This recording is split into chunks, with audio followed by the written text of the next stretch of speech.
Shalom bien-aimés dans le Seigneur, je vous salue partout que vous nous suivez dans notre programme. Vous le savez que nous sommes tentés de parler ici, comprendre la bonne nouvelle. Aujourd'hui, nous sommes aux 6e session.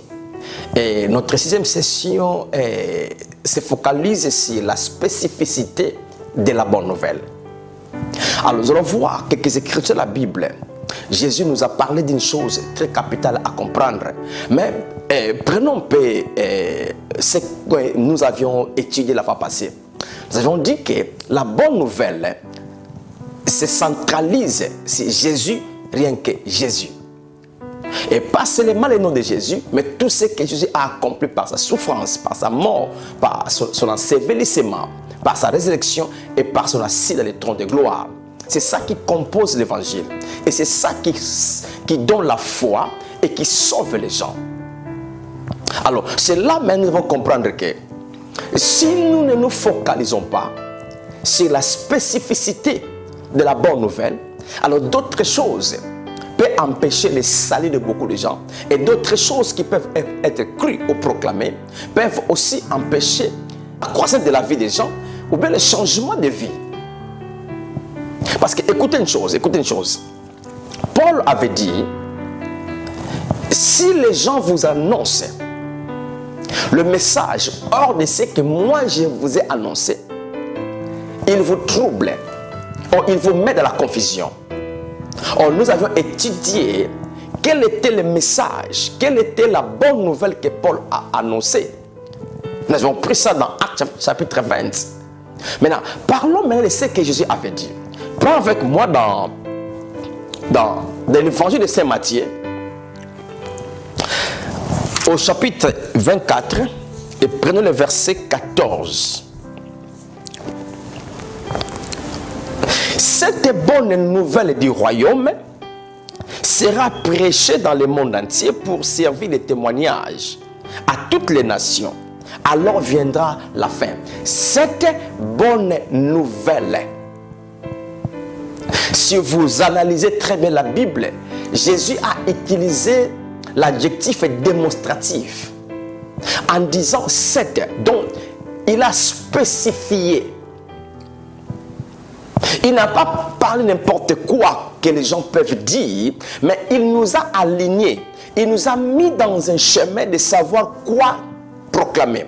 Parce que ce qu'on doit proclamer, ça va aider le retour de Jésus. Parce que Jésus ne peut pas encore venir prendre son église si, dans certains coins du monde, n'ont pas encore écouté la bonne nouvelle. Je ne parle pas, n'ont pas encore écouté la parole de Dieu. Parce que la bonne nouvelle, c'est la parole de Dieu, mais ce n'est pas toute la parole de Dieu, la Bible est la bonne nouvelle. Je vais expliquer.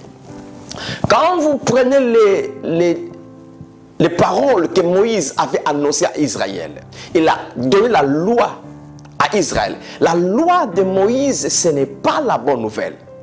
Il y a beaucoup de choses que les prophètes ont proclamées. Ce n'est pas la bonne nouvelle. Parce que la bonne nouvelle proclame que les choses qui concernent Jésus-Christ. La raison pour laquelle nous avons expliqué la bonne nouvelle est définie, c'est la révélation de la justification de l'homme pécheur. La révélation de la vie de Dieu dans l'homme pécheur. Donc, c'est là où nous allons comprendre une chose, frères et sœurs. Que lorsque Jésus a dit cette bonne nouvelle, c'est cela que nous devons croire. C'est cela que nous devons proclamer. Pourquoi? Parce qu'il y a des effets capitaux en proclamant cette bonne nouvelle. Et cette bonne nouvelle, c'est la bonne nouvelle qui proclame le royaume de Dieu. C'est la bonne nouvelle qui proclame l'œuvre que Jésus est venu faire. Parce que nous avons expliqué dans notre première session, lorsque nous parlons de la bonne nouvelle, de la grâce, la bonne nouvelle de Jésus, la bonne nouvelle du royaume, la bonne nouvelle de la gloire, la bonne nouvelle de votre salut, la bonne nouvelle de Dieu, tout cela forme qu'un seul évangile. Ce n'est pas qu'il y a plusieurs. Donc lorsque Jésus disait que cette bonne nouvelle du royaume, il veut dire, dans d'autres versions on dit, cette bonne nouvelle qui proclame le royaume, qui proclame les choses qui concernent le royaume. C'est ce que nous devons croire et annoncer. C'est pourquoi quelque part, Jésus dira encore, toujours dans le livre de Matthieu, il dit si la priorité de ce que les gens doivent avoir. Parce que ça, c'est la clé. Vous savez, laisse-moi vous donner une sagesse. On peut être très occupé, mais pas efficace.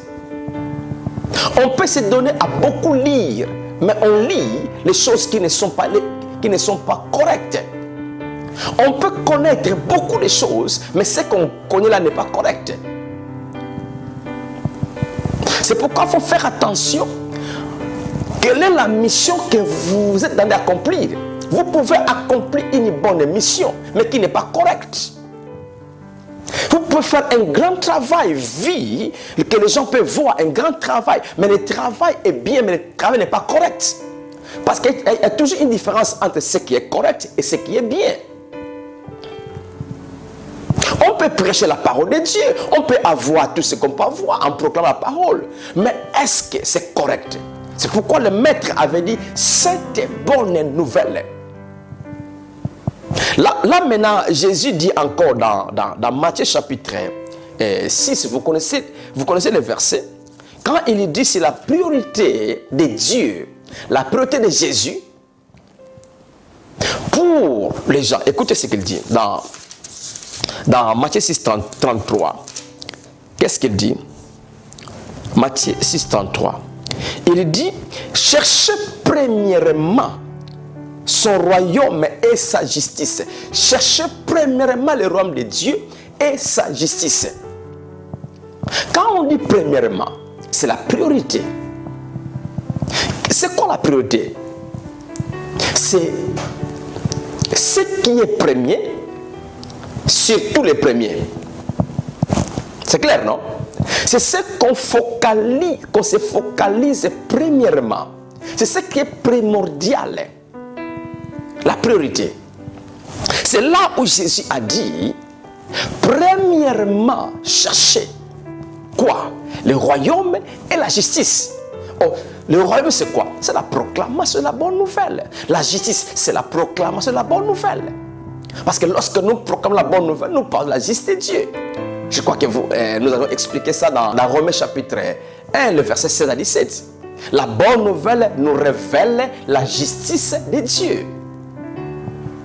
Donc c'est là où nous comprenons, frères et sœurs, si nous voulons voir l'Église produire des grands fruits et que notre fruit demeure, nous devons savoir sur quel fondement que nous sommes posés, qu'est-ce que nous croyons et qu'est-ce que nous proclamons.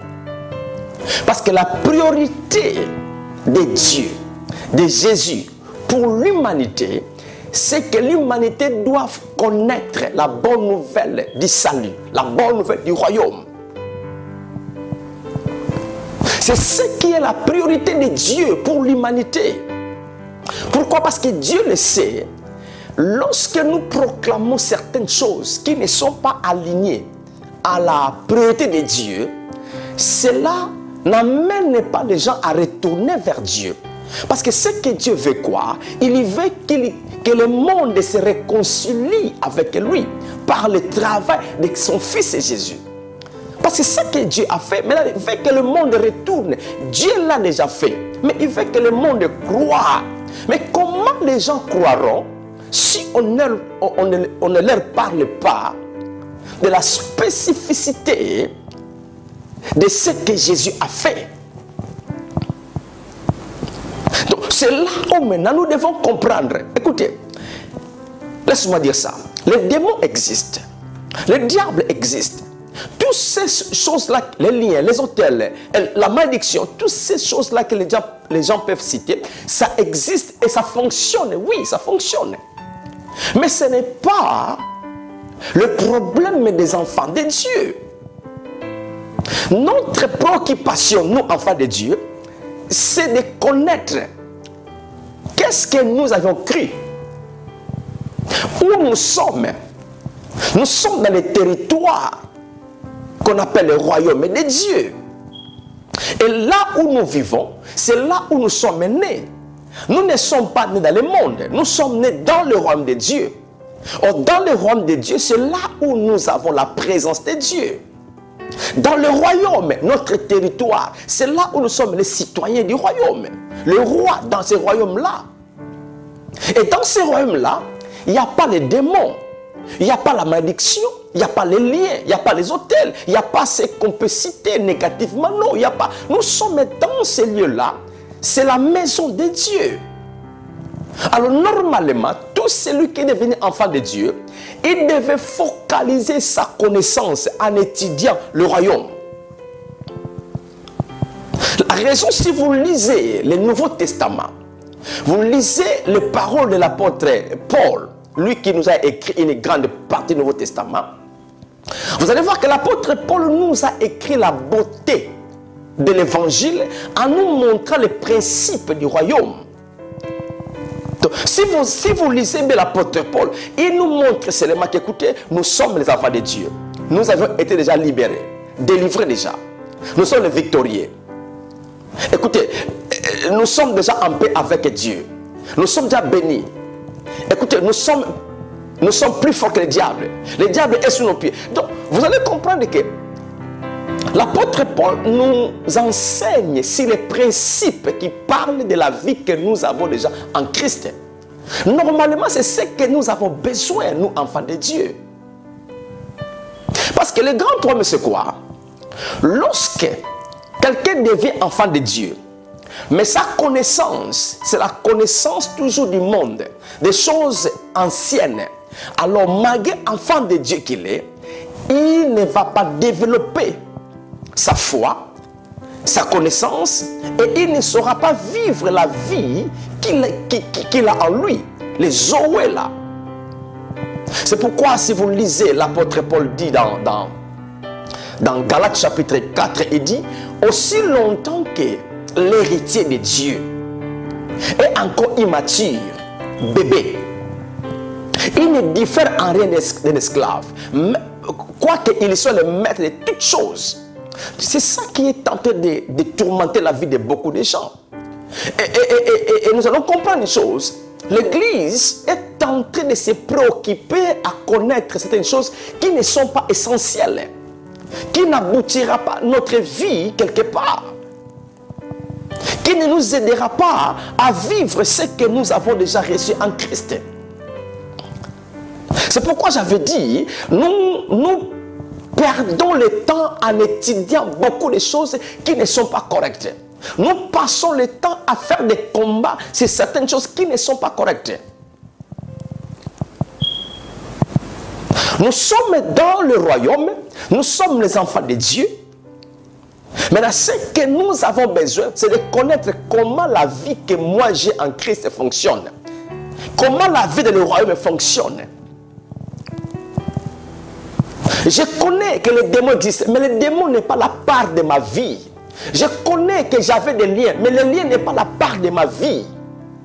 Je connais, j'étais maudit, mais maintenant, la malédiction n'est pas la part de ma vie. Pourquoi? Parce que, écoutez, le vieil homme a été enseveli. Maintenant, je suis une personne nouvelle en Christ. Maintenant, je dois continuer à croire Jésus, qu'il a tout accompli, la façon que j'avais cru au premier jour pour être sauvé. J'avais cru que Jésus est mon Seigneur et mon salut. Maintenant, toute ma vie aussi sur la terre, je dois continuer à croire. Jésus est ma guérison. Jésus est ma résurrection. Jésus est ma santé divine. Jésus est ma finance. Jésus est mon salut. Jésus est ma protection, Jésus est ma victoire. Donc, je dois toujours focaliser ma foi, ma pensée sur Jésus, rien que sur Jésus. Écoutez un secret. Je peux avoir quelque chose qui tourmente mon corps. Si je dis que le démon qui me tourmente, les liens de la famille, la maladie contagieuse, je peux citer tant de choses venant de la famille, cela ne m'aboutira pas au changement, je vous le dis. Mais pour que tu trouves un changement, nous avons besoin, malgré la situation, de dire yes, Jésus, malgré ça, je sais que moi je suis ce que tu as déjà accompli. Bien aimé, c'est ça qui fera que nous allons vivre le changement après changement. Écoutez, l'église, si nous voulons voir que nous sommes vraiment l'église de Jésus sur la terre, nous devons connaître notre maître a tout accompli. Il y a de certaines choses que nous devons croire, nous pouvons croire, or nous pouvons proclamer. Je vous le garantis, ce n'est pas le message de croire étant qu'enfant de Dieu. Ce n'est pas le message de proclamer étant qu'enfant de Dieu. C'est pourquoi certains messages, moi je l'appelle, c'est le message qui tue la foi. Pourquoi? Parce que nous sommes tentés de focaliser notre croyance, notre message, hors de ce que Christ nous a donné. Le fondement a été déjà posé. Continuons dans ces fondements-là. Et nous allons voir la force de l'église sur la terre. Nous allons voir la puissance de l'église sur la planète Terre qui va impacter la vie de beaucoup de gens. Et cela est capital pour nous. Que Dieu soit loué pour cette édification, motivation, encouragement, instruction, pour que nous puissions savoir où nous sommes en train de partir avec le message de Jésus. Yeah. Que Dieu soit loué. Que la grâce et la paix vous soient multipliées partout que vous êtes, dans tous les coins, dans tous les domaines de vos vies. À la prochaine. Bye bye.